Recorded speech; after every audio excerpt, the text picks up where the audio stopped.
প্রাণ বাঁচানোর জন্য এবার অবশেষে বাধ্য হয়ে আসল চক্রান্তকারীর নাম মুখ থেকে বের করলো অজয়। হ্যাঁ বন্ধুরা, ভিডিওটা লাইক দিয়ে দেখতে থাকুন। যে মুহূর্তে কিনা অজয়ের উপরে বেধড়ক মারধর চালাতে থাকে ঈশান, এবং ঈশান বলতে থাকে যে আজকে আর তোকে আমি কোনো মতে জীবিত অবস্থায় ফিরতে দেবো না। তুই কি মনে করছিস তুই কুসুমের উপরে বেধড়ক মারধর করে ওকে মানসিক এবং ওকে শারীরিক নির্যাতন করে তুই এত সহজে আমার হাত থেকে পার পেয়ে যাবি? গাঙ্গুলি পরিবারের ছেলে আমরা, গাঙ্গুলি পরিবারের রক্ত বহন করি আমরা আমাদের শরীরে, এবং সেই রক্ত এতটাই গরম যে আমাদের হাত থেকে আজ অব্দি কোনো অপরাধী পার পায়নি, এবং তোর মতন অপরাধীও আজকে কোনোভাবেই পার পাবে না। অন্যদিকে যখন ইন্দ্রাণী গাঙ্গুলি বলতে থাকে যে ঈশান এবার তুমি থামো, এবার ওকে তুমি জিজ্ঞেস করো যে আসলে ওকে কি এতগুলো টাকার প্রলোভন দেখেছিল, কে ওকে কুসুমের ক্ষতি করার জন্য সুপারি দিয়েছিল। ঠিক সেই মুহূর্তেই যখন অজয় বাঁচার ভয়ে যখন বলতে থাকে যে আমি আপনাকে বলছি, আমি বলছি তার নাম, আমি বলছি, ঠিক সেই মুহূর্তে দেবলীনা ভয় কেঁপে ওঠে এবং দেবলীনা বলতে থাকে যে সর্বনাশ করেছে, এবার যদি অজয় সত্যি নামটা বলে ফেলে তাহলে কি হবে।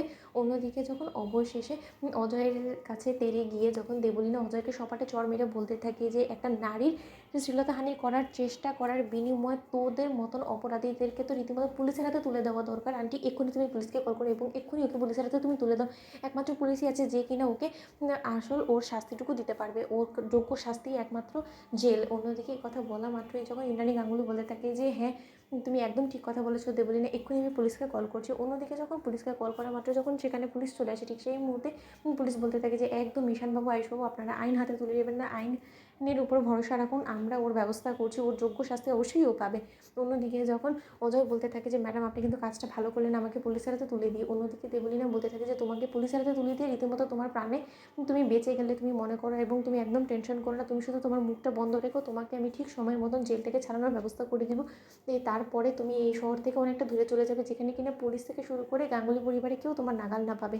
অন্যদিকে কথা বলে যখন কুসুমের এই গোটা ঘটনাটাকে ধামাচাপা দেওয়ার চেষ্টা করতে থাকে দেবলীনা এবং অজয়কে যখন পুলিশের হাতে করে প্রিজন ভ্যানে ওঠানো হয়, ঠিক সেই মুহূর্তে ঈশান বলতে থাকে যে দাঁড়াও অজয়, এখনও পর্যন্ত কিন্তু তুমি নামটা বললেন না যে কে তোমাকে এই গোটা চক্রান্ত করার জন্য ইন্ধন জুগিয়ে গিয়েছে এতদিন ধরে। অন্যদিকে যখন অজয় বলতে থাকে যে আমাকে যে ইন্ধন জুগিয়েছে তার আসল নাম আমি জানি না, কিন্তু সে আপনাদের পরিবারের খুব ঘনিষ্ঠ একজন লোক এবং সে কোনোভাবেই আপনাদের পরিবারের ভালো চায় না। একথা বলে অজয় অবশেষে থানায় চলে যায়, ঠিক সেই মুহূর্তে গাঙ্গুলি পরিবারে ফিরে আসা মাত্রই দেবলীনাকে টার্গেট করে ঈশান বলতে থাকে যে কি দেবলীনা তোমার কথাবার্তা শুনে আজকে জানো তো আমার কি মনে হলো যে উল্টা চোর কুতোয়ারকো ডাটে, জানো তো, কারণ তুমি তো আসলে মূল চক্রান্তে আছো সেটা আমি খুব ভালো করে জানি, কারণ আমি সেদিন গার্ডেনও লক্ষ্য করেছি এই জিনিসটা যে তোমার বড্ড বেশি গা মাখামাখি ছিল এই অজয়ের সঙ্গে, এবং অজয়ের সঙ্গে তোমার কিসের এত ঘনিষ্ঠতা, তুমি কি ওকে পূর্বে চিনতে? তো বন্ধুরা লাইক এবং শেয়ার করে সাবস্ক্রাইব করতে ভুলো না।